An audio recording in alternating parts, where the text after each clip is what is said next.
Hi, I'm Andy Weibel. Welcome to Timely Topics. Today we'll be talking to Dr. Gretchen Klein about feminism and the women's and gender studies classes here at Muskegon Community College. Welcome, Gretchen. Thank you. Thanks for being on the show. So, thanks for having me.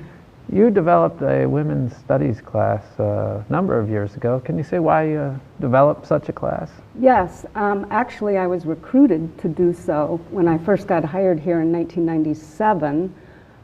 There was a committee, and there were some female and males on the committee, faculty, and I had already been teaching women's studies, not women's and gender studies at the time in 1997, but I had already been teaching women's studies for Ohio University, the Lancaster branch, and some other branches. So I had already kind of developed the class, and I was recruited to do so. All right. So it wasn't just, they did rely heavily on my syllabus, but it was a true, I don't know, you might say democracy. We heard from a lot of people, and then it ended up being just two of us, someone who is no longer here, kind of really putting it together, and at first we team taught it. Oh, okay. And then we took turns, and then the other faculty member left for a better job in California. I see. So. And what was the reasoning behind offering such a class? Well, to bring MCC up to the 20th century. I mean, women and gender studies has been around, or women's studies has been around since the 70s. And many people even have a PhD. Ohio State has a PhD program in women's studies. I think University of Michigan does as well. So, I mean, it's a field that students are interested in, that's relevant, that students were asking for. And so it was about time. I remember probably 3 or 4 years ago, a gentleman came on campus who was a minister in town, and he wanted to offer a men's class. And I didn't think that was a good idea, but part of his reasoning was, look, we've got a women's studies class, we need a men's studies class. Yes, and we say in women's studies and women's and gender studies that when you take, History 101, that is men's History 101. It just goes without saying that it's unspoken. So we've already got them here on. So we already have tons of classes. So this is one class. And I do want to add that an amazing person from this community, from the Muskegon community, Doris Rux, who just passed away this semester. Unfortunately. She actually tried to get, she taught here at MCC a long time ago, but she also taught at Grand Valley and started their women's studies program. I don't know how many years ago, but it was at least 30 years ago. And she tried to do the same at MCC, and people just dug their heels in and said, we are not ready for that kind of thing. Is this too? And yeah, this is too conservative in an area for that. Yes. And in fact, this class, my English department at the time in 1997, women included, voted it down. So that's why I went to the social science department, because we felt that it was more important to have the class rather than the English department wanted us to create it as a 200 literature class. And we felt at the time that we needed an undergrad, 101 women's studies class. Interesting. So we went ahead, and I went ahead and just went to the social science department. And actually, it only won by one vote. And when I was presenting the case for the course, a few professors who are no longer here, who retired, stood up and said, you are just trying to promote lesbianism. We don't need to hear women complain about men. That was said in an actual meeting. Wow. Yes. Wow. And two of the women, and I shouldn't probably be saying this, but two of the women in the social science department voted it down. And what they were saying, their argument was, well, you could have a women's studies club. You'll do much better as a club. But, my colleagues and I were saying, no, we are not going to be marginalized, just like our experiences and our knowledge and, women's studies as a field, academic field. So what do you teach in the women's studies class? And then as mentioned, the name has changed a little bit to women's and gender studies, but what is a women's studies class composed of? Okay, first of all, I have to say this. There should be two classes. Yeah. There's so much, and to have just Women's Studies 101 or Women and Gender Studies 101 I have to pick and choose Sure. which topics we're going to talk about. It could easily be a year long, 2 semesters. No. But we look at gender role socialization, how we learn to do gender, how we learn to perform gender in terms of males, females. What is gender? The difference between sex, sexuality, gender. Okay.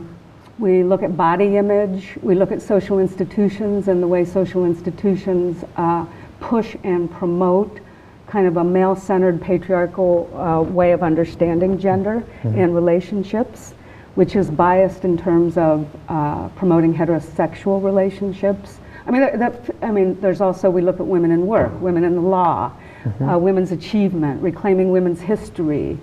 I'm trying to think, women's in spirituality, although I usually don't do that. I would love to, but we don't have time. I bring in all my yoga ideas, and some other things.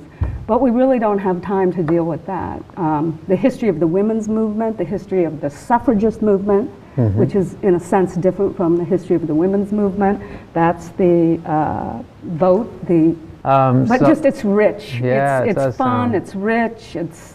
Well, one thing I can pick up on there, yeah, I mean, you cover a lot of topics in your class, but how about, can we talk about the difference between sex and gender? Because that might be one that seems similar to people, but what is the difference between sex and gender? Okay. The way we talk about this in women's and gender studies is that sex is your biological makeup, what you come out of the womb as. So you either come out of the womb with, male genitalia, female genitalia, or mixed, and that's called intersex. Right. And then sometimes the genitalia that you come out with doesn't match as you mature in age with your hormones, and socialization doesn't match with, how you feel.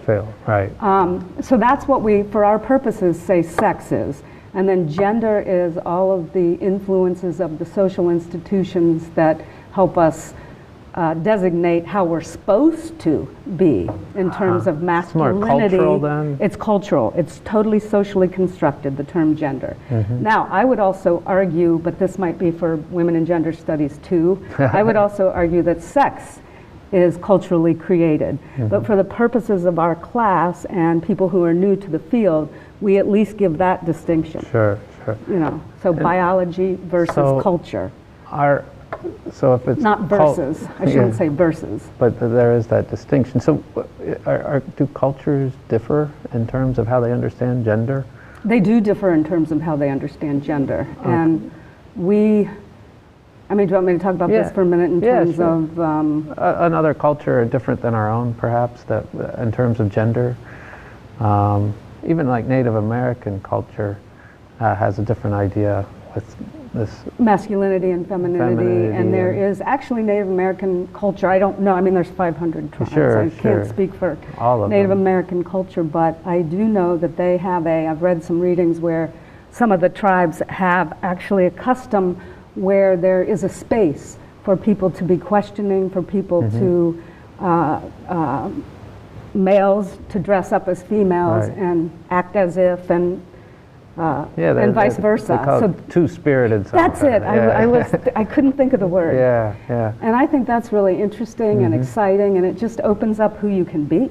Sure. Really. And I wish we had more of that going on in our culture, because we're really rigidly socialized to kind of pick a set of qualities for one gender and another set of qualities for another gender, and it's like, no, I don't want to wear a dress every day, or whatever. Well, I remember I went dolls. A few years ago to my high school reunion, and we had a lunch before the evening reunion, and this friend of mine from high school, she brought her daughter, who his name was Jordan, and which both male and female have the name Jordan, and newly born baby, and dressed in blue with the name Jordan.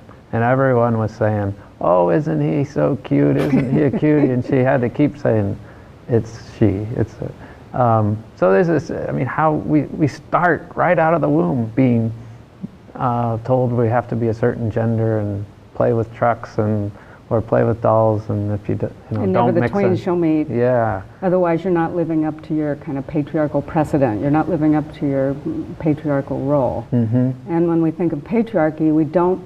This is one distinction I make very early, or I try to get my students to make very early, that patriarchy does not equal men or male. It does not equal that. Patriarchy equals social system, but it's a social system where men have most or all the power. Right? Okay, yeah. So that's different than, because a lot of times women's and gender studies has been accused of being, male bashing, and, we don't have a patriarchy, do we? And if you think about it, who's in the government, the percentage of women in the government is between 20 and 25%. You think of where's power in the culture, the government, the corporations. Women make up 3% of the CEOs of the Fortune 1000 companies, And then you also think of war, the military weapons of mass destruction, how many women are in the military and high up positions. And so then you can really say we do live in a patriarchy. But that is one of the ideas that people new to this, because it's just instituted like the air we breathe, it's supposed to be just natural, But that's kind of hard sometimes to get that across, all the unconscious ways that we're being served up gender. Right. And sometimes I've heard men be quite fearful of a women's studies class or a women's and gender studies class because it's somehow threatening to them. Could be they're worried their power will be lost, or that they're, as you mentioned with some of the faculty at the time, it was considered that it's just a men attacking men class. Right, and we, I have to say, we have more females always in the class than we do males. We also have transgendered people, unisex people. However, now I lost my train of thought. About attacking men, if that... Yeah, I think sometimes, and when there's only 1 or 2 males in the class and the rest, 20 females, I would think that they'd be intimidated just because it's a group that's not their own, not because they're necessarily against the class. I mean, I would think, when you're that age, you have fear walking into any class. But I like it when males take the class, intersex people take the class. I think it enriches us when we get all the voices. Do you think it could be in some ways helpful or liberating for men to take? Yes, I think it. I mean, men can be feminists. I definitely think it's liberating and fun. And, I try to create a classroom atmosphere where, we're not playing the blame game. This is not a time to come and complain about things. We're going to study.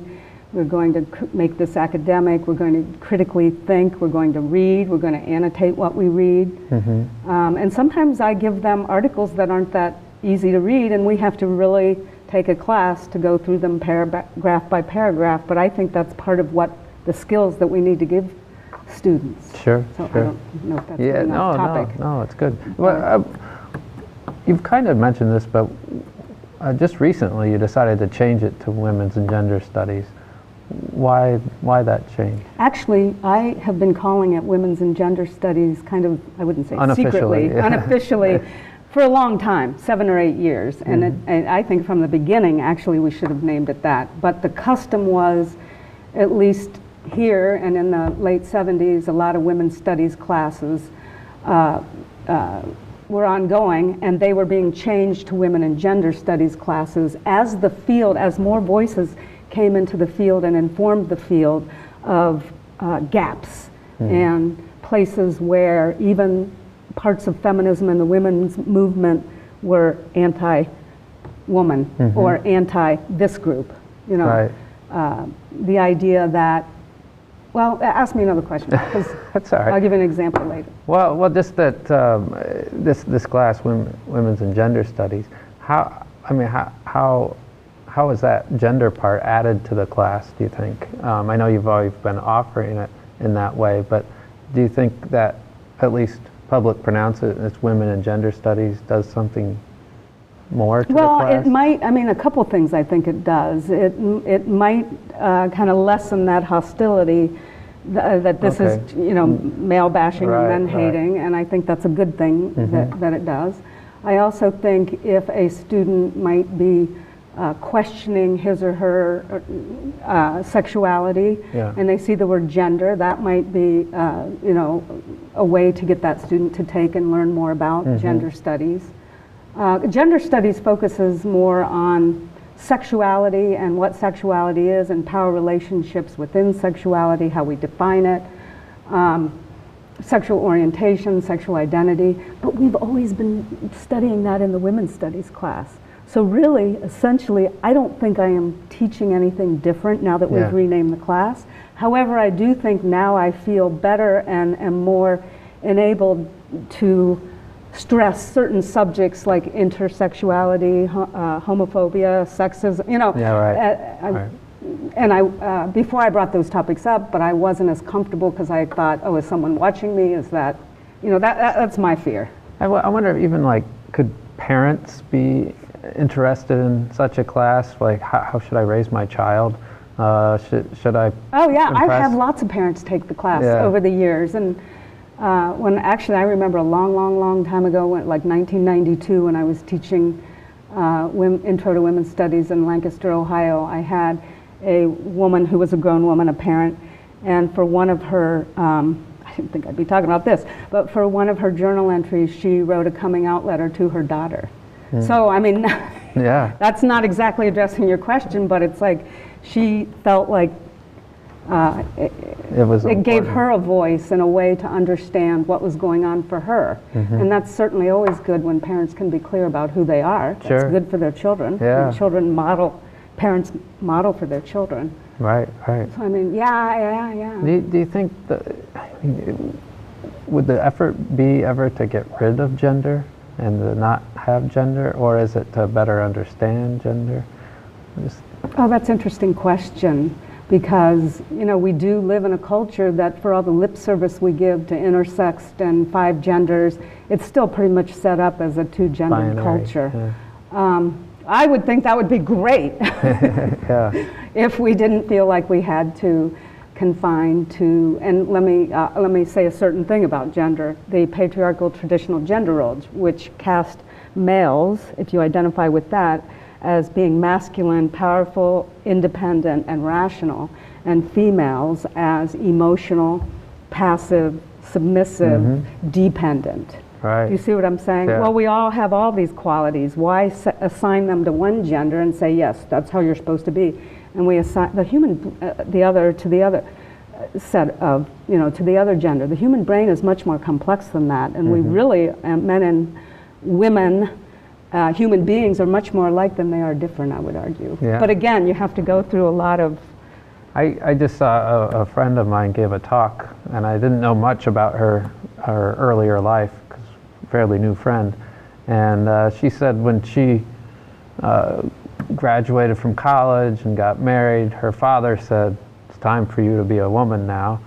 And she got, after marriage, got pregnant and just thought she was going to be the stay-at-home mom, stereotypical woman. And then her husband unexpectedly died. And her father came to her and said, it's time for you to be the man now.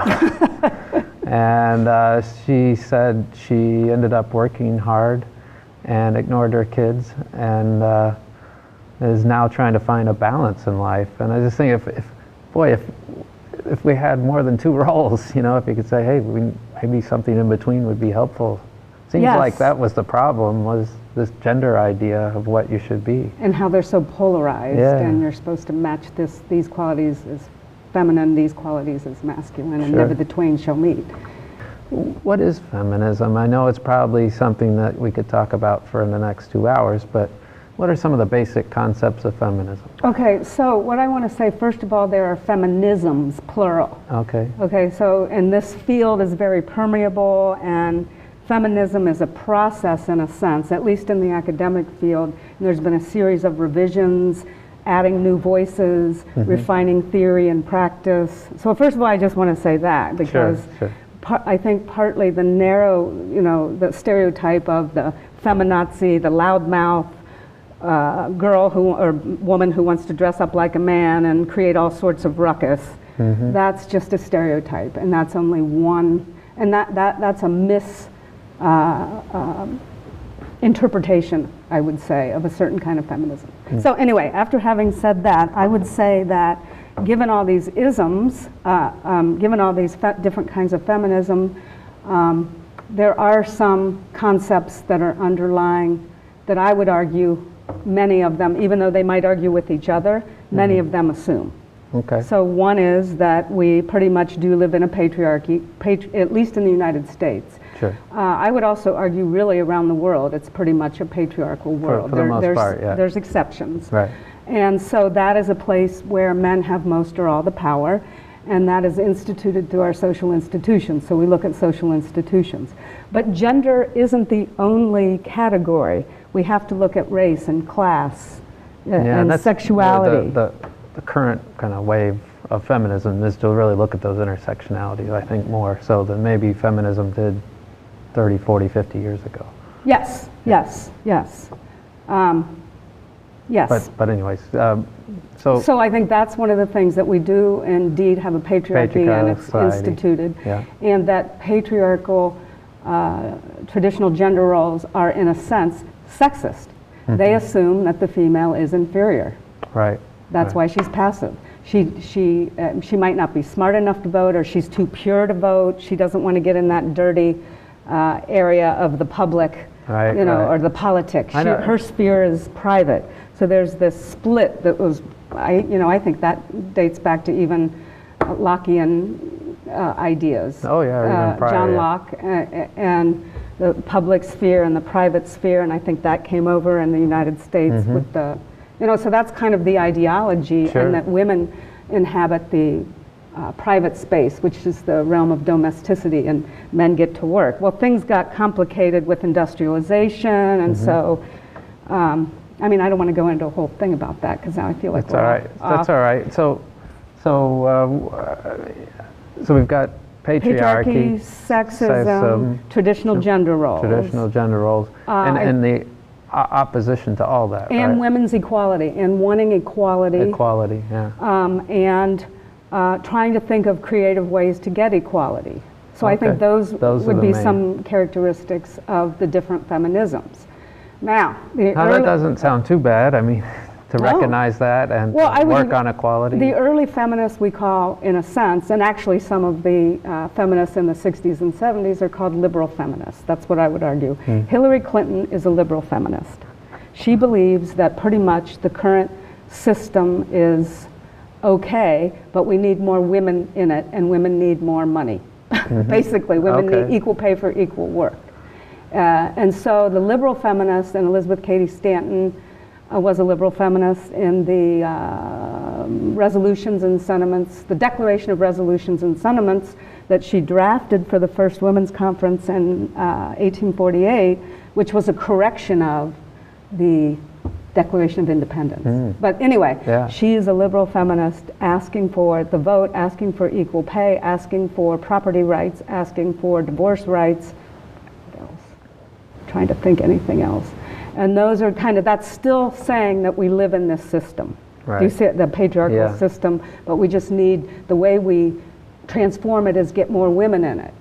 But what we found in the 60s and 70s with liberal feminists is that, again, what you mentioned a minute ago, this stereotype of the 24-hour workday women, she's still in charge of the children and the home duties, and yet she works a professional job. So there's really that's still pretty much liberal feminist, because she thinks she wants to, because patriarchy, if I can get some power within patriarchy, then yippee.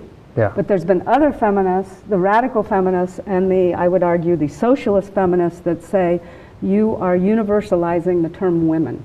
What woman do you mean? Who? A rich woman? Upper middle class white woman? Who are you talking about, girl? Yeah, right.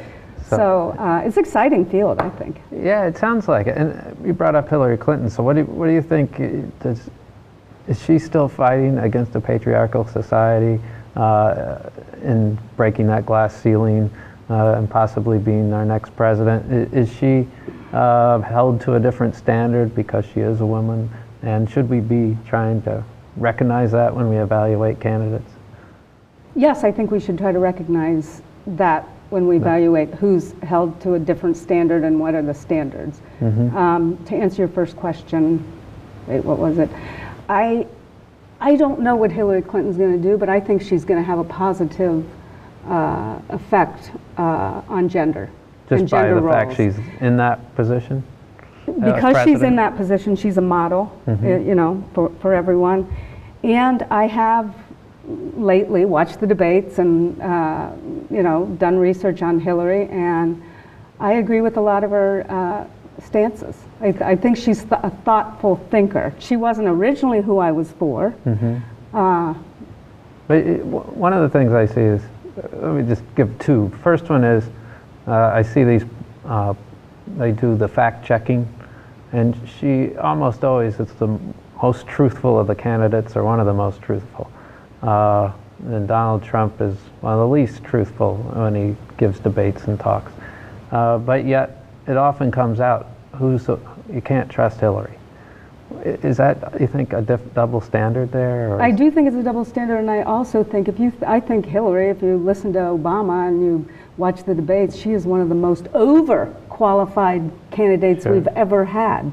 But yet, I hear people comment on, oh, she's getting fat, or she, you know, I hear this. They comment on her appearance. Well, that relates to patriarchal traditional gender roles, because women were supposed to be silent and look pretty. You know what I'm saying? I think she's. I will tell you this too. I don't know if I should say this on air, because I was for Bernie Sanders, but I do believe if Hillary Clinton were named Hank Clinton, he wouldn't have gone as far. I think that he got the misogynist vote a lot, that people who are against women voted for Bernie. That I'm not, I mean, I was for Bernie, but I'm just, do you see what I think that sexism is that insidious. I really do. And she's overqualified, no, but they're still cutting her down. I mean, not that, I mean, everyone can improve, but she does seem pretty honest to me. One last question then about her. What about Trump's nasty woman comment? Was that a sexist comment, do you think? Of course. Of course that was a sexist comment. Come on, it's like, but plus that was just Trump being a stupid adolescent like he is, and getting in the camera and wanting to be a ham, I think, in a way. He did that, that was calculated. I don't think he, you know, is unstable when he just said that. I think that was calculated. Is that playing into people's stereotype of what women should be, you think, by saying she's a nasty woman? Well, I'm glad that, let me just say this real quick, I'm glad that Elizabeth Warren and some other feminists, I'm blanking on her name, used to be the House of Representatives. Nancy Pelosi? Nancy Pelosi. I'm glad that they embraced the term and said, yeah, I'm a nasty woman. What do you got to say about that? Nasty meaning you're a nasty woman if you have power, if you, you know, think that you're going to run for president of the United States, that's nasty. And here's the thing that relates to. The double standard of the good girl, bad girl that I think patriarchal traditional gender roles holds up. Okay, if you are the good patriarchal girl, or whatever, woman, you do what you're supposed to do. You look pretty. Keep quiet. You keep quiet. You just kind of support. You're the supporter. You're the helper, right? Right. And you look pretty. You know, whatever. If you're the bad girl, and this is where I think feminism in the we'll have to have another show, but this is where feminism in the 60s and 70s got all confused. If you're the bad girl, you're the girl that is promiscuous, the girl that defies your patriarchal traditional gender role. I always say I'm a recovering patriarchal woman, you know, because I was brought up. But the bad girl, Hillary, you know, Hillary's the bad girl. Is she the good girl or the bad girl? Well, she's the nasty girl. She's the bad girl because she's trying to, she doesn't know her place. She stands up for herself. She wants to have power, as you mentioned. Yeah, the double standards, you know, he's assertive, he's powerful, that's great.